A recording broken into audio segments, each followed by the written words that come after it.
பெற்றோர்களுக்கு பிள்ளைகள் கீழ்ப்படியாமல் போகிறதுக்கு என்ன காரணம்னா, பெற்றோர்களுக்கு அதாவது பிள்ளைகள் கீழ்ப்படியாமல் போகிறதுக்கு என்ன காரணம் அப்படின்னா, நல்ல உணவு கிடைக்காம இருக்கும். அந்த குழந்தைகளுக்குன்னு ஒரு தேவை இருக்குது. அதை முழுமையாக கிடைக்கணும். அப்போ தான் பெற்றோர்களுக்கு பிள்ளைகள் விசுவாசமாக இருப்பாங்க. சாப்பாடு மட்டும் போட்டால் போதாது, போதுமான அளவுக்கு சாப்பாடு கிடைக்கணும். அப்புறம் நிறைய தேவைகள் இருக்குது. அந்த தேவைகள்லாம் போதுமான அளவு பூர்த்தி செய்யப்பட வேண்டும். அப்போ தான் அந்த பிள்ளைகளுக்கு பெற்றோர்கள் மேல் விசுவாசம் வரும். அரைகுறையாக பூர்த்தி செஞ்சால் கோபம் வரும். அதாவது ஒன்றுமே போடலன்னா அந்த குழந்தைகள் எப்படி அவங்க பெற்றோர்களுக்கு எப்படி விசுவாசமாக இருக்க மாட்டாங்களோ, அது மாதிரி நீங்கள் அரைகுறையாகவும் அந்த குழந்தைகளோட பல்வேறு தேவைகளை நீங்கள் பூர்த்தி பண்ணீங்க அப்படின்னா அப்போவும் அந்த குழந்தைகளுக்கு பெற்றோர்கள் மேலே விசுவாசம் இருக்காது. அந்த போராடி தான் சில குழந்தைகள் தன்னுடைய தேவைகளை பூர்த்தி செய்வதற்காக பெற்றோர்களிடம் போராடுவார்கள். பிடிவாதம் பிடிச்சு மல்லு கட்டி தனது ஆசையை நிறைவேற்றி கொள்ள போராடுவாங்க. போராடி எப்போ பார்த்தாலும் போராடி பெற்றோர்கள்ட்ட கெஞ்சி தனது தேவைகளை பூர்த்தி, எனக்கு அது வேணும் இது வேணும், அதை வாங்கித்தாங்க இதை வாங்கித்தாங்க, எனக்கு அந்த உணவு வாங்கித்தாங்க இந்த உணவு வாங்கி கேட்டு அப்புறம் திட்டி அதுக்கப்புறம் கொடுக்குறாங்கள்ல. அப்போ அந்த பெற்றோர்கள் மீது பிள்ளைகளுக்கு வெறுப்பு வரும். அதனால் தனது வெறுப்பை வெளிப்படுத்தும் விதமாக பெற்றோர்களிடம் அவர்கள் பணிவாகவே நடந்துக்க மாட்டாங்க. ரொம்ப குறைவாக உணவு கிடைக்கிறவங்க, நல்ல உணவு கிடைக்கலன்னா கூட அந்த குழந்தைகள் இந்த பெற்றோரிடம் விசுவாசமாக இருக்க மாட்டாங்க. வெறுமனே இந்த மோசமான உணவுகளை மட்டுமே கொடுத்து பிள்ளைகளை வயிற்றை நிரப்புனா அதில் ஊட்டச்சத்து கிடைக்காது. அது நோயை ஏற்படுத்தக்கூடிய உணவுகள். அப்போ அந்த உணவை சாப்பிட்டாலும் அந்த குழந்தைகள் பெற்றோர்களுக்கு பணிவாக நடந்துக்க மாட்டாங்க. நல்ல ஊட்டச்சத்து நிறைந்த உணவுகளை பார்த்து கொடுக்கணும். சும்மா வயிறு நிறைய நான் சாப்பாடு போடுறேன், 3 வேளையும் சோறு பூரி பொங்கல்னு சொல்லிட்டு வயிறு நிறைய சாப்பாடு போடுறேன் அப்படின்னா அது உடம்புக்கு நோயை வரவழைக்கிற, அது பெற்றோர்களே இப்போ தான் பிள்ளைகளுக்கு விஷம் வைக்கிற மாதிரி. அப்போ அப்படி இருக்கும்போது அந்த உணவு உள்ளே போய் வேலை செய்யும். உள்ளே போய் அது நல்ல எண்ணங்களை உருவாக்குது, நல்ல சிந்தனைகளை உருவாக்கும். ஊட்டச்சத்துக்களை அது கொடுக்காது. வெறும் வயிற்றை தான் நிரப்பும். வயிற்றையும் ஊழச்சதையும் தான் உடம்பு வெயிட்டு தான் போடுமே தவிர அப்போ அந்த குழந்தைகள் பெற்றோர்களுக்கு விசுவாசமாக இருக்க மாட்டாங்க. ஒரு பெற்றோர்கள் தனது குழந்தைக்கு எது நல்லது அப்படி பார்த்து ஊட்டச்சத்து உணவுகள் நிறைந்த உணவுகளை பார்த்து கொடுக்கணும். அப்போ தான் அந்த குழந்தைகள் தான் இந்த பெற்றோர்களுக்கு விசுவாசமாக இருப்பாங்க. பெற்றோர்களிடம் அடங்காமல் இருக்கிறது, எதிர்த்து பேசுகிறது, சொல்கிறத கேட்காமல் போகிறது, இது எல்லாமே இந்த ஊட்டச்சத்து குறைபாடும் ஒரு காரணமாக இருக்குது, மிக முக்கிய காரணமாக இருக்கிறது. அதனால் குழந்தைகளோட தேவை பெரும்பாலும் இந்த வறுமையில் வாடுகிற குழந்தைகள், ஏழ்மையில் வாடுகிற குழந்தைகள் தான் பெற்றோர்களை புரிஞ்சிக்கவே மாட்டாங்க. ஏன்னா பெற்றோர்கள் அந்த வறுமையில் வாடுகிற அந்த பெற்றோர்கள் பிள்ளைகளாகிய அவர்களுடைய தேவைகளை புரிஞ்சிக்கலை.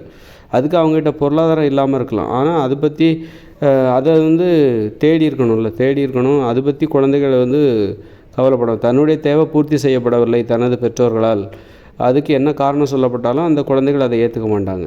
பெரும்பாலும் இந்த வறுமையில் வாடுகிற குழந்தைகள், ஏழ்மையில் வாடுகிற குழந்தைகள் தான் பெற்றோர்களிடம் அடங்கவே மாட்டாங்க. பெற்றோர்களை எதிர்த்து பேசுவாங்க, மரியாதையெல்லாம் பேசுவாங்க. அது மாதிரி அந்த பெற்றோர்களும் பிள்ளைகளை போட்டு அடின்னு அடிப்பாங்க. அப்புறம் தேவைகளையும் ஒழுங்காக பூர்த்தி செய்ய மாட்டாங்க, திட்டுவாங்க, கண்ணாப்பின்னு திட்டுவாங்க. அப்போ அந்த குழந்தைகள் பெற்றோர்களுக்கு எதிரான ஒரு நிலைப்பாடை எடுப்பாங்க. பெற்றோர்கள் நமக்கு உண்மையிலே இவர்கள் அவர்கள் ஒரு எதிரிகளை போல பார்க்க ஆரம்பிச்சு தனது தேவைகளை ஒரு மரியாதையாக பூர்த்தி செய்ய தெரியாத இந்த பெற்றோர்களுக்கு நாம் ஏன் விசுவாசமாக இருக்கணும் அப்படிங்கிற அந்த நிலைப்பாடை அந்த குழந்தைகள் எடுக்கும் பொழுது பெற்றோர்களுக்கு எதிரான செயல்பாடுகளில் அடங்க மாட்டாங்க.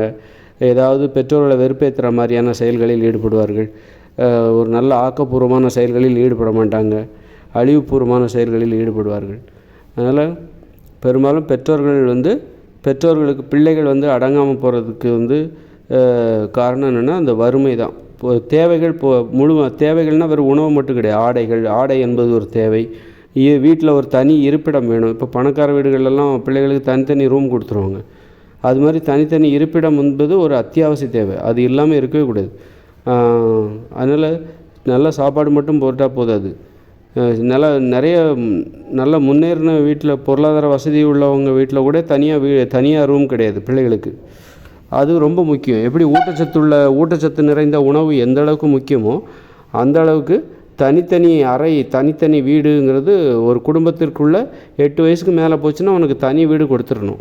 தனி கழிப்பறை, தனி குளியலறை அப்படின்னு அந்த மாதிரி தனிமையை வீட்டில் உணரணும். தனிமைன்னா என்ன, அது மாதிரி மற்றவங்ககிட்ட பழகிறதுனா என்ன, தனிமைங்கிறதே இல்லை எனக்குன்னு வீட்டில் தனியாக ஒரு வீடு, ஒரு அறை இல்லை அல்லது வீடு இல்லை என்னுடைய குடும்பத்தில் அப்படின்னா அந்த குழந்தைகளுக்கு அது பெற்றோர்கள் தான் அதற்கு காரணம். அதனால் அந்த வெறுப்பை வந்து பெற்றோர்கள் மீது வெளிப்படுத்துவாங்க. ஆனால் ஏன் வெறுப்பை வெளிப்படுத்துகிறோம், அதுக்கான காரணம் என்னென்னு அந்த குழந்தைகளுக்கு தெரியாது. அதனால் வந்து இப்படி குழந்தைகளுக்கு என்னென்ன தேவை, அதுமாதிரி ஊட்டச்சத்து நிறைந்த உணவுகள் தேவை, ஆடைகள் தேவை, இருப்பிட தேவைன்னு ஒன்று இருக்குது. ஒரு தனிமை வீட்டில் வந்து ஒரு தனிமை என்பது ஒரு தேவை இருக்குது. இப்படி பல்வேறு தேவைகள்லாம் இருக்குது.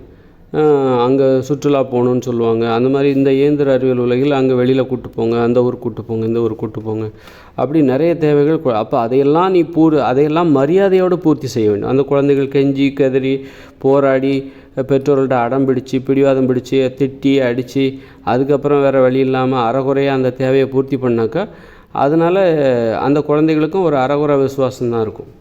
ஒரு மரியாதையாக அவர்களுடைய தேவைகளை பூர்த்தி செய்ய வேண்டும். பிள்ளைகளுடைய தேவையை பூர்த்தி செய்ய வேண்டும். உணவு தேவை இப்படி. அப்போ தான் அந்த குழந்தைகள் வந்து பெற்றோர்களிடம் விசுவாசமாக இருப்பாங்க. அவங்க சொல்கிறத கேட்பாங்க, பெற்றோர்கள் சொல்வதை கேட்பார்கள்.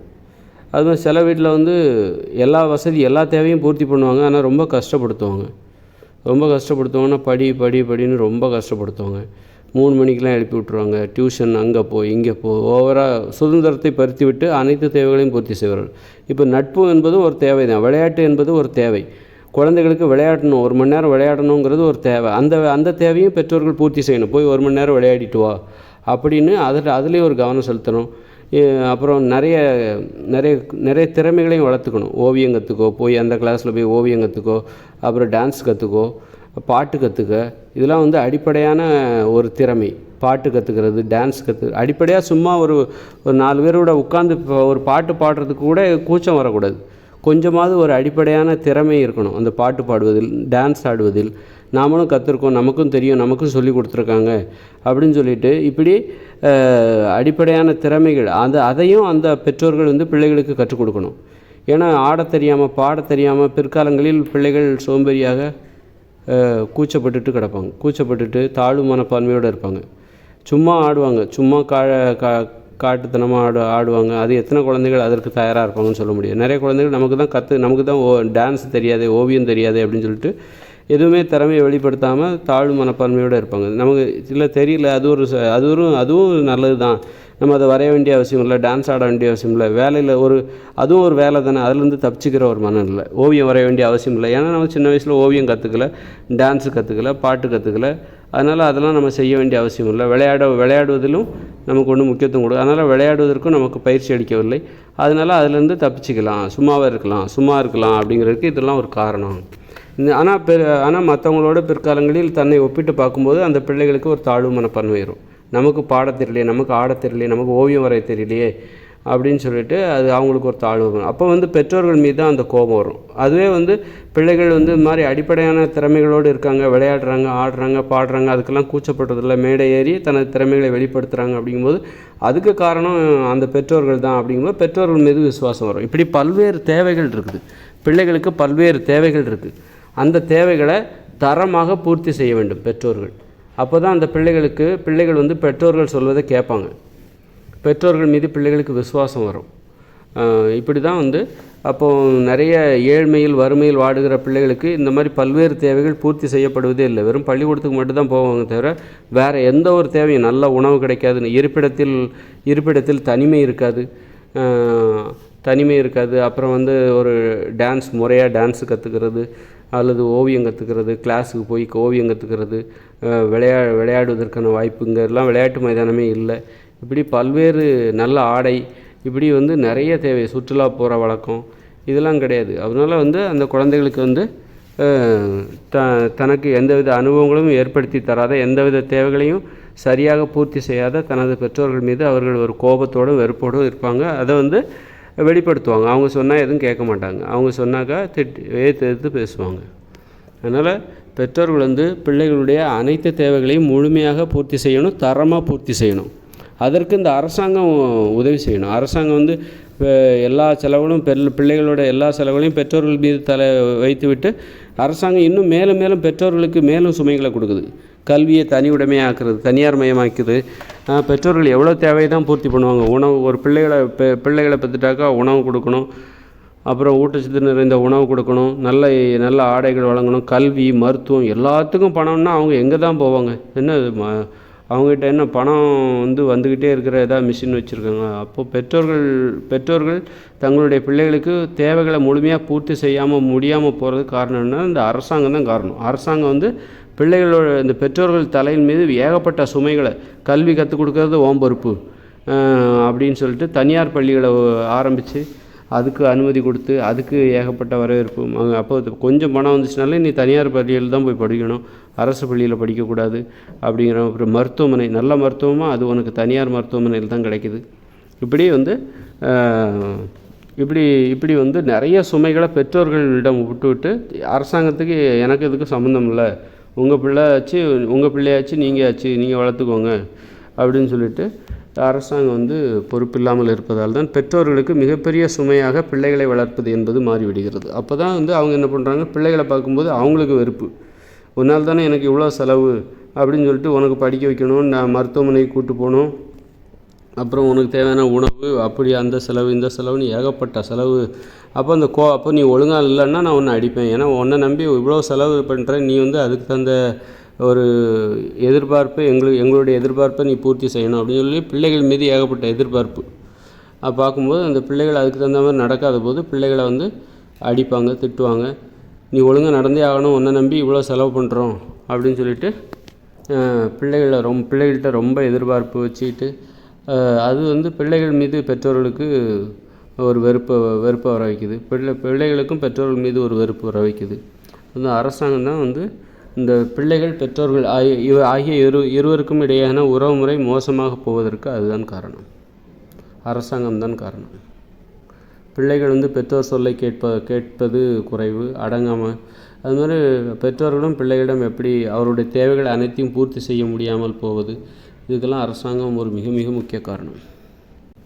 அதனால் அரசாங்கம் பிள்ளைகளுக்கு கல்வியை இலவசமாக கொடுக்கணும், கட்டணம் இல்லாமல் கொடுக்கணும், மருத்துவத்தை கட்டணம் இல்லாமல் கொடுக்கணும், அனைத்து. அப்புறம் அவங்க பிறந்ததுலேருந்து வேலைக்கு போகிற வரைக்கும் அவங்களுக்கு மாதம் ஊதியம் கொடுக்கணும், குழந்தைகள் படிக்கிறதுக்கு ஊதியம் கொடுக்கணும்.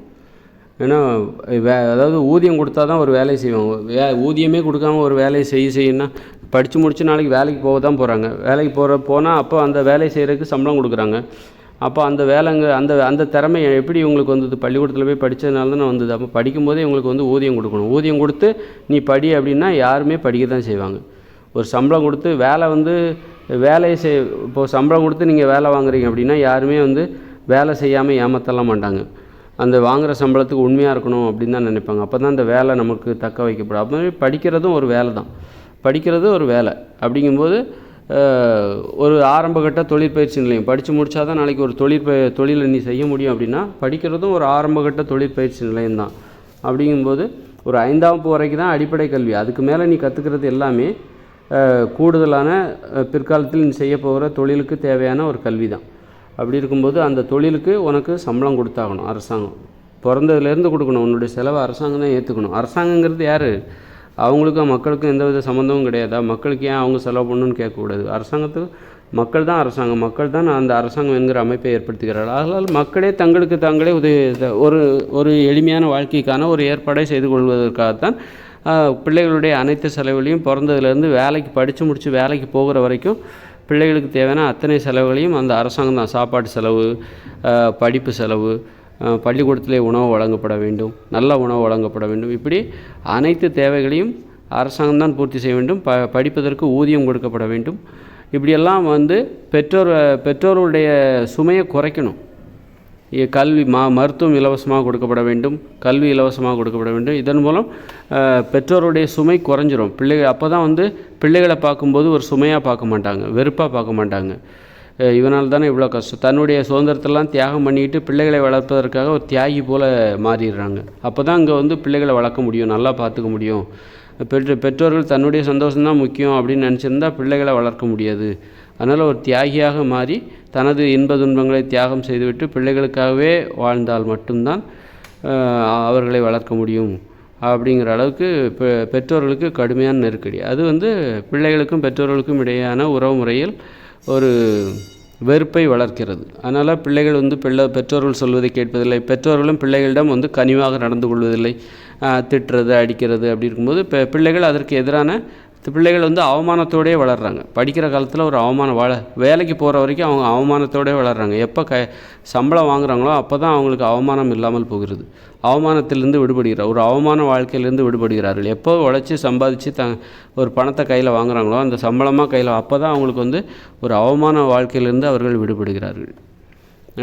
அந்த மாதிரி அப்போ வந்து அந்த அவமான வாழ்க்கையிலேருந்து அவர்கள் விடுபடுகிறார்கள்.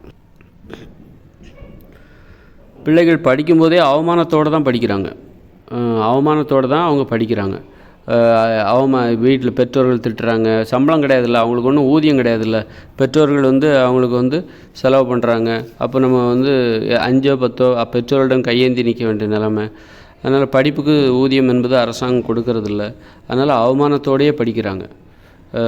தன்னை ஒரு சுமையாக நினைக்கிற பெற்றோர்களிடம் தலைகுனிந்து தாழ்வு மனப்பான்மையோடு அவமானத்தோடு கல்வி கற்கிறார்கள். எப்போ வேலைக்கு போய் ஆசிரியர்கள் அடிக்கிறாங்க, பெற்றோர்கள் அடிக்கிறாங்க, திட்டுறாங்க, அப்புறம் நண்பர்களுக்கிடையே பிள்ளைகள் அவங்க நண்பர்களுக்கிடையே நல்ல உறவுமுறை கிடையாது. கடைசியில் எப்போ வேலைக்கு படித்து முடித்து எப்போ வேலைக்கு போய் சுயமாக சம்பாதிக்கிறாங்களோ அப்போ தான் அவங்களுக்கு மரியாதை.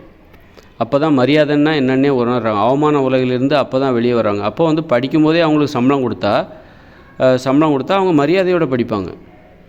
இன்றைக்கி வந்து சின்ன பசங்கள்கிட்ட நல்ல பண்பு கிடையாது, நல்ல ஒழுக்கம் கிடையாது, நல்ல வார்த்தைகள் பேசுவதில்லை. அப்போ அதுக்கெல்லாம் வந்து என்ன காரணம்? அவங்க வந்து அவமானத்தில் அவமான உலகில் வாழ்கிறார்கள். அங்கே வந்து இப்படி தான் பேசுவாங்க, இப்படி தான் அவங்களுடைய உறவுமுறை இவ்வளோ மோசமாக தான் இருக்கும். அவங்ககிட்ட நல்ல பழக்கம் இருக்க வாய்ப்பே கிடையாது. பிற்பாடு அவங்க எப்போ உழைச்சி சம்பாதிக்கிறாங்களோ அப்போ தான் அவங்களுக்கு நல்ல பழக்கம்னா என்ன, மரியாதைன்னா என்ன, அவமானம் இல்லாத ஒரு வாழ்க்கைனா என்னன்னு அப்போ தான் தெரியுது. அப்போ அது சின்ன வயசுலேயே அவங்க படிக்கும்போதே இந்த அரசாங்கம் அவர்களுக்கு தேவையான பணத்தை கொடுக்கணும், படிக்கிறதுக்கு ஊதியம் கொடுக்கணும். அப்போ தான் அவங்களுக்கு அவங்க கையிலே கொடுக்கணும், பெற்றோர்கள் கையில் கொடுக்கக்கூடாது. பசங்க யார் படிக்கிறாங்களோ அவங்க கையில் கொடுக்கணும். அவங்க செலவுக்கு அரசாங்கம் ஊதியமாக படிக்கிறதுக்கு கொடுக்கும்போது அப்போ தான் அவங்க வந்து மரியாதையோடு வாழ்வாங்க. அப்போ அவங்கள எல்லாருமே மதிப்பாங்க, பெற்றோர்களும் மதிப்பாங்க. எப்போ பிள்ளைகள் சம்பாதிக்க ஆரம்பிக்கிறாங்களோ அப்போ தான் பெற்றோர்கள் பிள்ளைகளை பார்த்து பயப்படுவாங்க. அது வரைக்கும் அடிப்பாங்க, திட்டுவாங்க, அசிங்கப்படுத்துவாங்க. அதுவே சம்பாதிக்க ஆரம்பிச்சிட்டாங்கன்னா அப்போது வந்து அவங்கள எல்லாருமே பெற்றோர்கள் உட்பட சுற்றத்தார் மற்றும் மற்ற யாராக இருந்தாலும் சரி மதிக்க ஆரம்பிச்சிருவாங்க. அதனால் என்றைக்கு படிக்கும்போதே அவர்களுக்கு ஊதியம் படிப்பதற்கு ஊதியம் கொடுத்து விட்டால் மரியாதையோடு படிப்பார்கள். யாரும் அவங்கள அவமானப்படுத்த துணிய மாட்டாங்க. ஒரு ஆசிரியரும் சரி, பெற்றோர்களும் சரி, அவர்களை அவமானப்படுத்த யாருமே துணிய மாட்டாங்க. நண்பர்களும் சரி, நண்பர்களுக்கு இடையில் நல்ல உறவுமுறை ஏற்படும். இப்போ வந்து பார்த்திங்கன்னா படிக்கிற பசங்க அதுவும் மாணாக்கர்கள் பார்த்திங்கன்னா படிக்கும்போது ஒருவருக்கு ஒருவர் வாடா போடா அப்படின்னு ஒரு மாதிரி அசிங்கமாக கூட திட்டிப்பாங்க. அதுவே வேலைக்கு போனதுக்கப்புறம் மரியாதையை உணரும் பொழுது வாங்க போங்கன்னு கூப்பிட ஆரம்பிச்சிருவாங்க. அப்போ நீங்கள் படிக்கும்போதே சம்பளம் கொடுத்தீங்கன்னா அவங்க படிக்கும்போதே ஒருவருக்கு ஒருவர் வாங்க போங்கன்னு கூப்பிட ஆரம்பிச்சிருவாங்க, வாங்க போங்கன்னு மரியாதையாக பேச ஆரம்பிச்சிருவாங்க. அப்போ இளைய தலைமுறையினர் வந்து படிக்கிற பசங்கனாலே அவங்களுக்கும் மரியாதைங்கிறது தரும். இன்றைக்கி வேலை பார்க்குறவங்களுக்கு நல்ல பண்பு இருக்குது, மரியாதையோடு வாழ்கிறார்கள். வேலை பார்ப்பவர்கள், பணம் சம்பாதிப்பவர்கள், வேலைக்கு போய் பணம் சம்பாதிப்பவர்கள் அவர்கள் வந்து தங்கள் நண்பர்களுக்கிடையே நல்ல உறவுமுறை இருக்குது, மரியாதையோடு வாழ்கிறார்கள். ஆனால் படிக்கிற பசங்களுக்கு மரியாதை கிடையாது. அவங்க அவமான உலகில் வாழ்ந்து கொண்டிருக்கு. அவங்க நண்பர்களுக்கிடையில் வந்து வாடா போடான்னு கெட்ட வார்த்தை போட்டு திட்டிக்கிட்டு ஒரு மோசமான ஒரு உறவுமுறை அங்கே நிலவுகிறது. காரணம் என்னென்னா அவங்களுக்கு வந்து தங்களுக்கு தேவையான பொருளாதாரத்தை பிறரிடமிருந்து, அதாவது பெற்றோரிடமிருந்து எதிர்பார்த்து கையேந்தி நிற்கிறார்கள். அந்த பலவீனத்தை அடிப்படையாக வச்சு பெற்றோர்கள் அவர்களை திட்டுறாங்க, அடிக்கிறாங்க, குறை சொல்கிறாங்க. ஆசிரியர்களும் குறை சொல்கிறாங்க, உறவினர்களும் குறை சொல்கிறாங்க, நண்பர்களும் குறை சொல்கிறாங்க. எல்லாருமே குறை சொல்லும்போது அவமான உலகில் அவர்கள் வாழ்கிறார்கள். எப்போ சம்பாதிக்கிறாங்களோ அப்போ தான் வந்து மரியாதைன்னா என்னன்னு தெரியுது. அப்போது அவமானத்திலேருந்து விடுபடுது. அப்போ படிக்கும்போதே அவங்களுக்கு ஊதியம் கொடுத்துட்டா மரியாதையோடு படிக்க போகிறாங்க. ஏன் அவமானத்தோடு அவங்க படிக்கணும்? அப்போ சின்ன பசங்கன்னா அவங்களுக்கும் மரியாதை தேவை, மரியாதையோடு இருக்காங்க அப்படின்ட்டு நல்ல உறவுமுறை இருக்கும். பெரியவர்களுக்கும் சிறியவர்களுக்கும் நல்ல உறவுமுறை. இப்போ வந்து பெரியவர்களுக்கும் சிறியவர்களுக்கும் ஒரு உறவுமுறையே சரியில்லை. அதாவது படிச்சுட்டு இருக்கவங்க, வேலை பார்க்குறவங்க அப்படின்னு 2 பிரிவு இருக்குது. படிச்சுட்டு இருக்கவங்களுக்கு அந்த அளவுக்கு மரியாதைன்னா என்னன்னு தெரியாது. மரியாதையை சார்ந்த ஒரு உலகத்தில் அவர்கள் வாழவில்லை. எப்போ அவங்க படித்து முடித்து வேலைக்கு போகிறாங்களோ அப்போ தான் இன்னொரு வாழ்க்கைக்குள்ளே அவங்க நுழையிறாங்க. மரியாதையான ஒரு உலகில் மரியாதையான ஒரு வாழ்க்கைக்குள் நுழைகிறார்கள். இப்போ வந்து 2 பேருக்கும் படிக்கிறவங்களுக்கும் வேலை பார்ப்பவர்களுக்கும் இடையே ஒரு பெரிய பிரிவு இருக்குது. அவங்க வேறு இவங்க வேறு, 2 பேருமே ஒன்றா பழக முடியாது. ஒரு உறவு முறையே இல்லை. சிறியவர்களுக்கும் பெரியவர்களுக்கும் ஒரு உறவு முறையே இல்லை. ஏன்னா சிறியவர்களிடம் நல்ல பண்பு இல்லை, படிக்கிறவங்க, அதாவது படிக்கிறவங்ககிட்ட நல்ல பண்பு இல்லை. பெரியவங்க வேலை பார்க்குறாங்க, அவங்களுக்கு மரியாதைன்னா என்னன்னு தெரியும், நல்ல பண்புன்னா என்னன்னு தெரியும். அதனால அவங்க வந்து சிறியவர்களுக்கும் பெரியவர்களுக்கும் ஒத்து போக மாட்டேங்குது. பெரியவர்களை எதிரியாக பார்க்குறாங்க, கேலி பண்ணுறாங்க. இதனால் சிறியவர்கள் என்ன இப்போ சிறியவர்களை வந்து படிக்கிறவங்கள வந்து என்ன பண்ணுறாங்க, வேலை பார்க்குறவங்க வந்து புறக்கணிக்கிறாங்க. இந்த படிக்கிற பசங்களை வந்து அது ஆணாக இருந்தாலும் சரி பெண்ணாக இருந்தாலும் சரி, இப்போ வேலை பார்க்குற பெரியவர்கள் என்ன பண்ணுறாங்கன்னா, இந்த படிக்கிற பசங்களை ஒரு இவர்களுக்கெல்லாம் ஒன்றும் தெரியாது, மரியாதைன்னு என்ன தெரியாது, குறை சொல்லிக்கிட்டே அவங்கள பார்க்குறாங்க. இந்த படிக்கிற பசங்களுக்கு நல்ல பண்பு கிடையாது அப்படின்னு சொல்லி குறை சொல்லிக்கிட்டே இருக்காங்க. ஒரு தீண்டத்தகாதவர்கள் போல் பெரியவர்கள் என்ன பண்ணுறாங்க, நெருங்க மாட்டேங்கிறாங்க. சின்ன பசங்ககிட்ட நெருங்க மாட்டேங்கிறாங்க. ஏன்னா அவங்களுக்கு மரியாதை தெரியாது. அதாவது படிக்கிற பசங்ககிட்ட நெருங்க மாட்டேங்கிறாங்க. ஏன்னா அவங்களுக்கு மரியாதை தெரியாது. அவங்ககிட்ட போய் பழகி அப்போ நம்ம தான் அசிங்கப்படுவோம். சின்ன பசங்ககிட்ட போய் பழகிறோம், அப்போ நம்ம தான் அசிங்கப்படுவோம் அப்படின்னு சொல்லிட்டு இப்போ சின்ன படிக்கிற பசங்களுக்கும் வேலை பார்ப்பவர்களுக்கும் இடையே ஒரு பெரிய பிளவே இருக்குது. ஒரு மதில் சுவர் 2 பேருக்கும் இடையில் ஒரு உறவுமுறையே கிடையாது. அதனால் எப்போ படித்து முடித்து அவங்க வேலை பார்க்க ஆரம்பிக்கிறாங்களோ அப்போ தான் பெரியவர்கள் அவரிடம் போய் தைரியமாக பேசுகிறாங்க. ஏன்னா அப்போ தான் அவனுக்கு மரியாதைன்னு என்ன தெரியும். அப்போ பேசினா தான் பெரியவர்களுக்குரிய மரியாதையை அந்த படித்து முடித்து வேலைக்கு போகிறான் பாருங்கள், வேலைக்கு போய் சம்பாதிக்க ஆரம்பிக்கிறான் பாருங்கள், அப்போ அவங்க வந்து மரியாதை கொடுப்பாங்க. பெரியவர்களுக்குரிய மரியாதையை அப்போ தான் பெரியவர்களே புரிந்து கொள்வார்கள். பெரியவர்கள் என்ன எதிர்பார்க்குறாங்க, பெரியவர்களுடைய பிரச்சனை என்ன, வேலை பார்ப்பவர்களுடைய பிரச்சனை என்னங்கிறதே படித்து முடித்து வேலைக்கு போகும்போது தான் புரிஞ்சுக்கிறாங்க. வேலை பார்ப்பவருடைய பிரச்சனை என்ன, வேலை பார்ப்பவர்கள் எப்படி மரியாதையை எதிர்பார்க்குறார்கள், அவர்கள் ஏன் பெரியவர்கள் அவர்கள் ஏன் வந்து இந்த படிக்கிறவங்க கிட்ட நெருங்க மாட்டேங்கிறாங்க, அது அப்போ தான் தெரிய ஆரம்பிக்குது. பெரியவர்கள் அப்போ தான் புரிஞ்சுக்கிறாங்க. ஏன்னா படித்து முடித்து வேலைக்கு போயிட்டாலும் அவங்களும் பெரியவர்களாக ஆகிவிடுகிறார்கள். படித்து முடிச்சுட்டு படிச்சுக்கிட்டு இருக்காங்க பாருங்கள், அவங்களாம் வந்து சிறியவர்கள். படித்து முடிச்சுட்டு வேலைக்கு போகிறாங்க பாருங்கள், அவங்க பெரியவர்கள். அதனால் எந்த வயசில் நீ வேலைக்கு போனாலும் அவங்க பெரியவர்கள் தான். நீ படிக்கும்போதே உனக்கு பணம் கொடுத்துட்டா, உனக்கு ஊதியம் கொடுத்துட்டா, அப்போ நீயும் அந்த மாணாக்கர்களும் பெரியவர்களாகி விடுவார்கள். அப்போ அவங்களுக்கு கூட உரிய மரியாதை கிடைத்து விடும். அவங்கள யாரும் அடிக்க மாட்டாங்க, திட்ட மாட்டாங்க, அசிங்கமாக பேச மாட்டாங்க, அவமானப்படுத்த மாட்டாங்க.